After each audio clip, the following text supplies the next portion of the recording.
What if a single moment of curiosity became a nightmare a family could never imagine? Sometimes the danger isn't outside, it's already inside. Before we start, hit like and subscribe for more real stories that can change lives. It was a rainy afternoon in Portland. 9-year-old Maya slouched on the couch, coloring pencils untouched.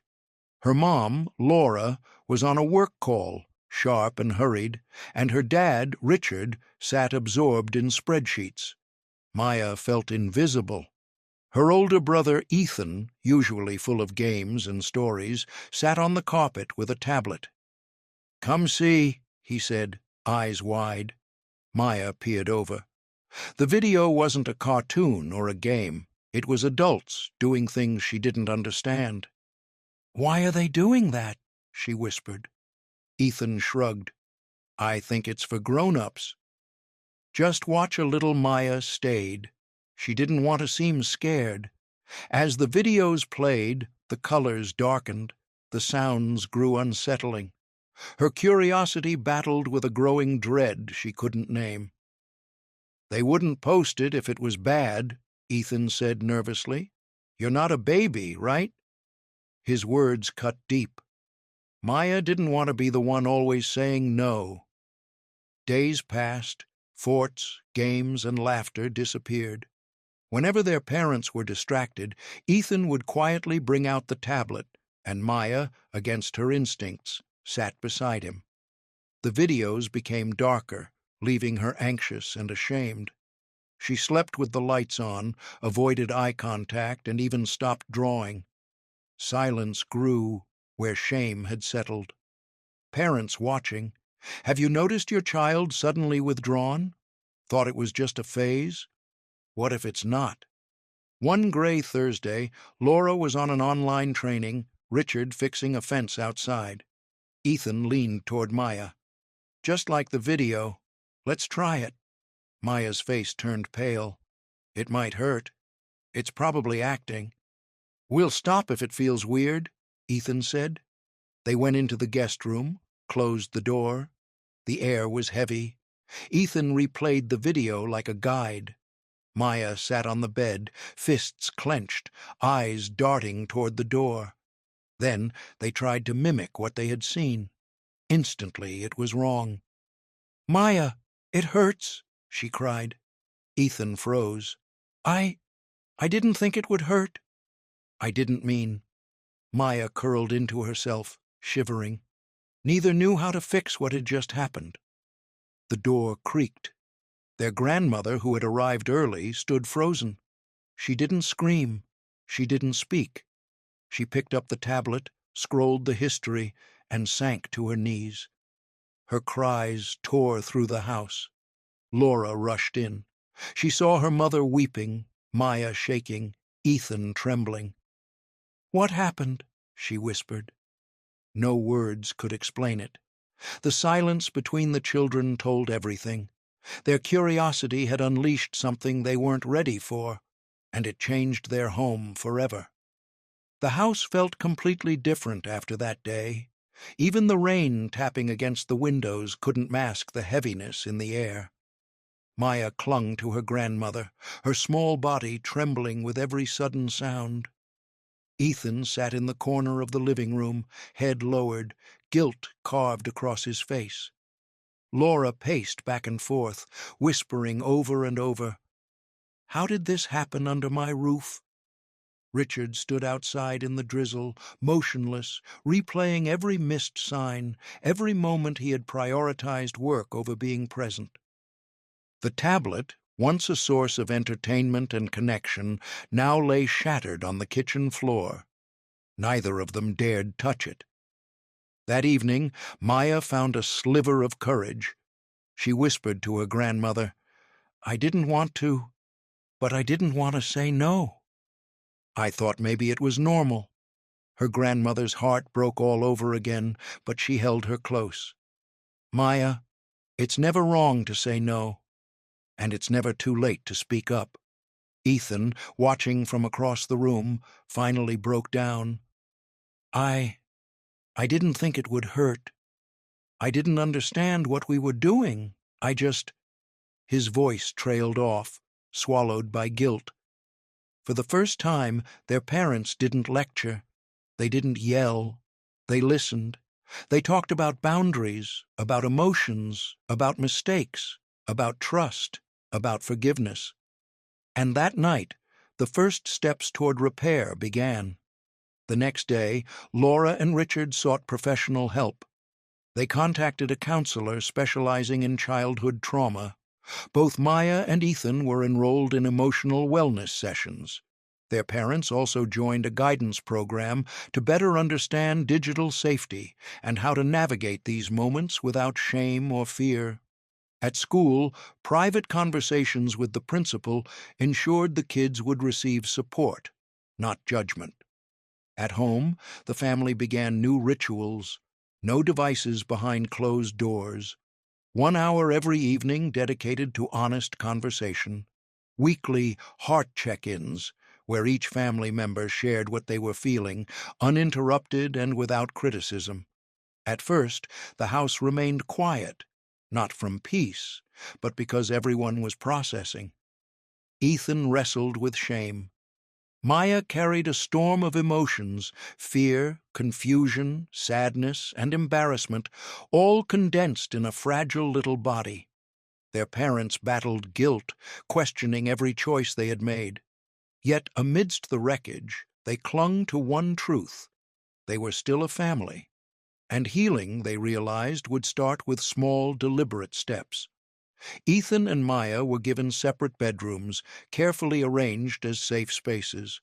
All unsupervised screen time was removed, not as punishment, but as protection. They returned to books, board games, and cooking together. Slowly, laughter began to return, though cautiously, like a visitor testing the waters before staying. Therapy was difficult. Ethan barely spoke during the first sessions, terrified that every word would make him worse. But the counselor didn't condemn him. "You were curious and unprepared," she said gently. "You were exposed to something you didn't understand. That doesn't define who you are. It defines what you need to learn." Step by step, Ethan opened up. Maya, through gentle play therapy, learned to recognize and name her emotions. Most importantly, she learned that saying no was always okay. Their parents attended every session, facing the hard questions head-on. Were we too trusting? Did we wait too long? Could we fix this? The answer slowly became clear. Yes. With time, with presence, with love, they could. By the 3rd month, tangible changes appeared. Ethan hugged his sister without fear. Maya smiled more, asking questions. Mealtime became sacred. Phones set aside, distractions removed, conversations flowing like they hadn't in years. One night, while playing cards, Maya laughed uncontrollably at a bad joke from her dad. Laura's eyes welled with tears, not for dramatic rescue, but because healing often comes in small, quiet moments. Shared laughs, open doors, bedtime stories. And that night, as everyone tucked in, Richard whispered to Laura, "I think we're starting to get our kids back." Parents watching, this story isn't just about Ethan and Maya. It's about every family trying to navigate a digital world where curiosity can collide with danger. Silence is not safety. Shame is not the solution. Presence, communication, and guidance are. If this story is hitting home, hit that like button and subscribe. Part 3 will explore the lasting consequences and how one afternoon changed the family forever. Even as the family began to heal, the tension lingered. The house no longer carried the same lightness, even with the sun shining through the windows. Every sound, every sudden movement made Maya flinch. Ethan spent long stretches in his room, replaying the events in his mind, feeling the weight of responsibility on his small shoulders. Laura and Richard tried to stay calm, but the guilt never left them. They kept asking themselves, could we have stopped this? Should we have done more? One afternoon, I found myself sitting in the kitchen, watching Ethan flip through a sketchbook. He had always loved drawing, but lately his pencils had been untouched. "What are you drawing?" I asked. He shrugged, looking down. I don't know if I can draw any more." The pain in his voice cut deeper than I expected. It wasn't just the fear of what had happened. It was the shame, the confusion. Meanwhile, Maya began to withdraw in subtle ways. She stopped volunteering answers in class, stopped joining her friends at recess, and started sleeping with the lights on. Every phone notification, every tablet sound made her heart race. Laura tried to comfort her, but Maya's trust had been shaken. "It's different now," Maya whispered one evening, clutching her stuffed rabbit tightly. "I feel like I have to be careful, all the time." The counselor emphasized that these reactions were normal. Trauma often manifests quietly, in small gestures, in behaviors that seem unimportant but are significant markers of emotional struggle. Laura and Richard listened, learning to observe without rushing to judgment. One evening, during their nightly family hour, Ethan finally spoke. "I feel like I ruined everything," he admitted, voice trembling. Maya reached out, placing a hand on his arm. "No, you didn't," she said softly. We didn't know better. None of us did." That moment, simple as it seemed, was a breakthrough. It was the first time they acknowledged their mistakes without blaming each other, without shame. The family began experimenting with new routines. Game nights became sacred. Reading sessions were uninterrupted. Instead of devices, they turned to puzzles, baking, and outdoor walks. Slowly, they began to laugh again, but cautiously, as if joy had to test the waters before staying. Yet the shadow of that afternoon remained. Maya sometimes woke in the middle of the night, her small body trembling as though replaying the images she hadn't understood. Ethan often stared at the floor during dinner, lost in guilt, lost. Laura and Richard had to remind themselves daily this wasn't their failure as parents. It was a moment in time, a dangerous intersection of curiosity and technology. At school, private conversations with teachers and counselors ensured that neither child was left behind socially or emotionally. Maya began participating in art therapy, finding a voice in colors and shapes. Ethan took up journaling, releasing his guilt and fear onto paper. Slowly, both children learned that mistakes didn't define them. One Sunday morning, during a quiet breakfast, Ethan looked at Maya and smiled. "Do you want to try drawing together?" Maya nodded, a small but meaningful gesture. They spent the next hour sketching, laughing quietly when a pencil broke or a color went outside the lines.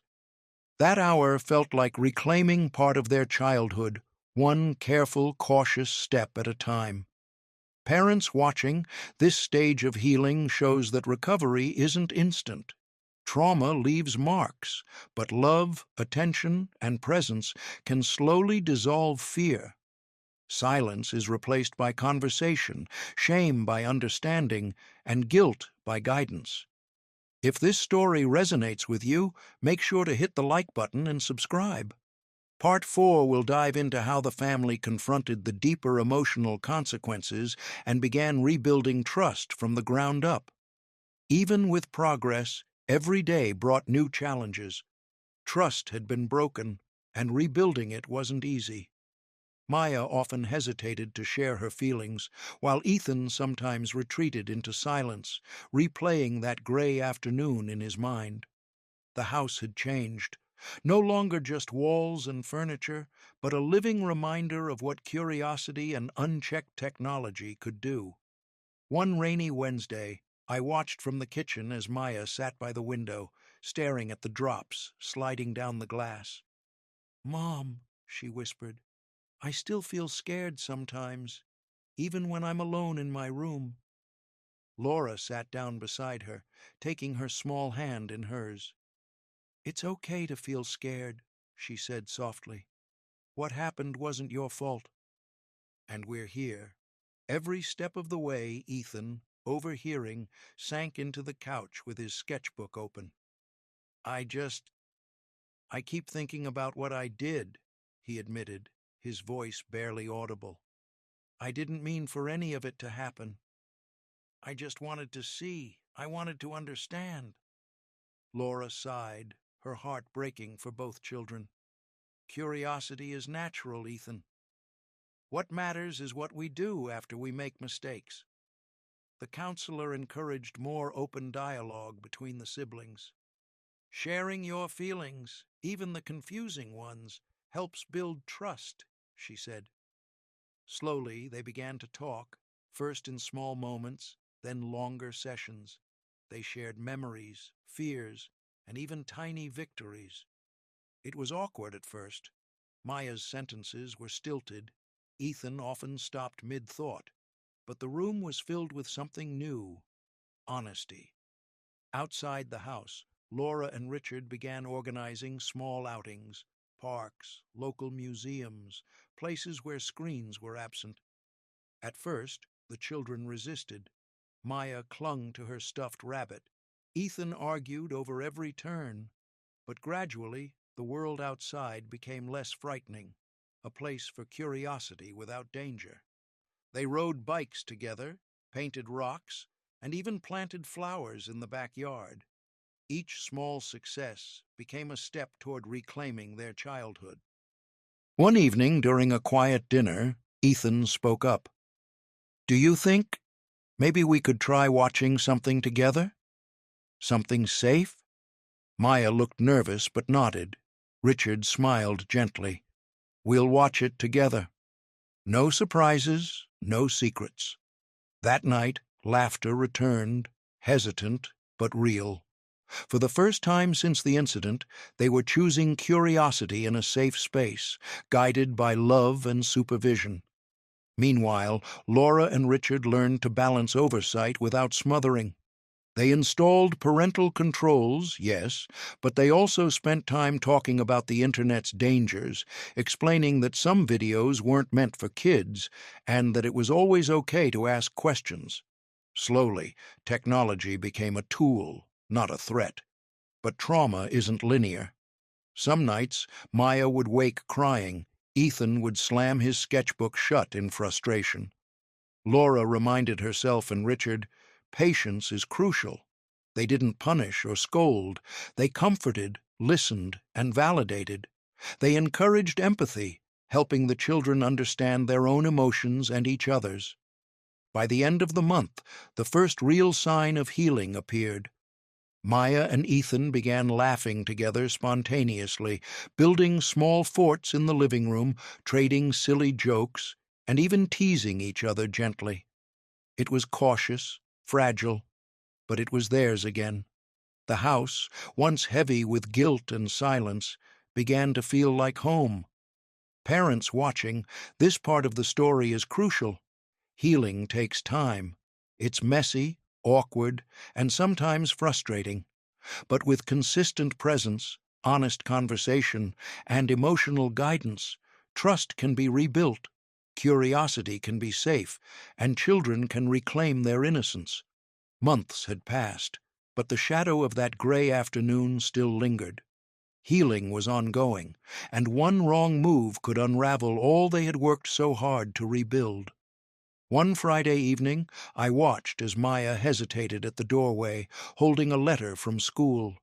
Her hands trembled slightly. "Mom, Dad, I think I need help with this," she said, her voice barely above a whisper. Richard and Laura exchanged a glance, silently acknowledging the importance of this moment. The letter was a note from Maya's teacher, gently highlighting changes in her behavior. Withdrawn at times, unusually quiet in class, sometimes struggling to focus. Laura knelt beside her daughter, holding her small hand tightly. "It's okay, sweetie. We'll figure this out together. No judgment, no blame." Maya nodded, relief mixing with fear. It was the first time she'd spoken openly about school since the incident. Meanwhile, Ethan struggled with a different kind of pressure. His friends at school didn't know what he had been through, and he often felt isolated. One afternoon, while sketching alone in the park, he overheard classmates laughing about a video he recognized immediately, the same type he had once watched with Maya. Panic surged through him. He bolted home, heart racing, and slammed the door behind him. Laura and Richard immediately noticed. "Ethan, breathe," Laura urged, pulling him onto the couch. "Talk to us." "What happened?" Ethan's voice shook. They were watching it at school. I didn't want to say anything, but I thought maybe it's happening again." Richard wrapped his arm around his son. "It's okay to be scared, but now you're not alone. We'll handle this together." That evening, the family sat down for a meeting. No phones, no distractions, just honest discussion. They created a plan. If either child encountered harmful content, they could immediately come to their parents. They practiced responses, rehearsed saying no confidently, and learned how to report troubling material safely. The conversation wasn't easy. Tears came, voices cracked, and the weight of months of trauma pressed down. But it was necessary. School continued to challenge them. Maya had a moment of panic during art class when a friend mentioned a video. She froze, and a teacher noticed. But thanks to their open communication, Maya spoke up, quietly explaining to the teacher she'd had a difficult experience online. The teacher listened carefully, ensuring Maya felt supported. For the first time, she realized that asking for help didn't mean she was weak. It meant she was brave. Ethan, too, faced peer pressure daily. But instead of retreating, he began using the coping strategies taught in therapy. He'd step aside, breathe, and remind himself of the boundaries his family had set. Slowly, he started sharing his sketches with friends, opening up in ways he never had before. The kids at school began seeing him not as someone fragile, but as someone who had learned resilience. Back at home, Laura and Richard created new routines to keep connection strong. Weekly movie nights replaced solitary screen time. Family walks after dinner became sacred, a time to share thoughts without judgment. Even chores were approached as a team, teaching responsibility and teamwork. It wasn't perfection, it never would be, but it was progress. Parents watching, this is the part that matters. Healing isn't linear. Trauma leaves scars, but those scars can guide children toward strength and awareness when met with support, patience, and guidance. Your presence, consistent, caring, and engaged, makes the difference between lingering fear and genuine resilience. It was a quiet Saturday morning when everything changed. The house felt different, lighter, almost fragile in its new calm. I watched Maya carefully set the breakfast table, her small hands moving deliberately, focused. Ethan helped without being asked, a rare smile tugging at the corners of his mouth. Laura and Richard exchanged a glance. They both knew this wasn't perfection yet, but it was a moment worth holding. Later that day, the family sat down for their weekly heart check-in, a ritual that had slowly become sacred. Each person shared how they felt, what challenged them, and what victories they had noticed in themselves. Maya spoke first. I didn't get scared this week when someone showed me a video in class," she said softly, eyes bright with pride. Ethan nodded. "I told a friend I didn't want to watch something online. I felt strong." Laura felt tears prick her eyes. These small victories were monumental. Months ago, fear and confusion had ruled their home. Now, honesty, communication, and trust were shaping every corner. Richard added, "I am proud of both of you. You're learning to protect yourselves, and that's real courage. But healing wasn't without its tests. Later that afternoon, Maya accidentally stumbled upon an online video clip while searching for a school project. Her hands froze over the keyboard. Fear flashed in her eyes, the old instinct, the panic she had once felt so often. Ethan, noticing from across the room, stepped forward. "Maya, remember what we practiced. Let's handle this together." They followed the steps they had rehearsed countless times: close the video, notify a parent, and report it safely. Laura came immediately, wrapping her daughter in a reassuring hug. "You did exactly what you should have. I'm proud of you." Maya exhaled, the tension leaving her body, replaced with a newfound sense of control. That evening, the family reflected together. Ethan admitted, "I used to feel like I was trapped, like I had no way out. But now I see I have tools. I have you." Laura and Richard's hearts swelled. The months of therapy, discussions, and shared vulnerability had built a resilience that fear could no longer easily break. The next weeks were a testament to change. Maya began volunteering at her school's tech awareness program, sharing lessons about safe internet practices in age-appropriate ways. Ethan developed a small art project highlighting boundaries, respect, and digital safety. Their experiences, painful as they had been, transformed into empowerment. At night, when the house quieted and the world outside was far away, I would watch them laughing over board games, whispering secrets, and building forts like they used to. But now there was an added layer: confidence, awareness, and the unspoken understanding that the internet could be dangerous, but together they could face it. Parents watching, here's the truth: the internet doesn't wait for your child to be ready. Exposure can happen at any age, and it can leave scars if met with silence. But consistent communication, compassion, and structured boundaries can transform fear into empowerment. Presence is protection. Listening is prevention. Laura and Richard didn't claim victory over fear or trauma. They understood healing was a lifelong journey. But the bond between their children, strengthened by love, honesty, and guidance, had become unshakable.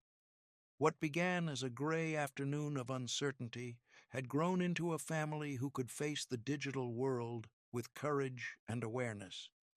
If this story moved you, hit that like button, subscribe, and share, because these lessons aren't just about one family. They're about every parent, every child, and the power of awareness, presence, and love. Leave a comment about your experiences or how you talk to your kids about digital safety. And remember, every conversation, every check-in, every moment of guidance can make the difference between fear and strength. The story doesn't end with darkness. It ends with growth, family, and hope.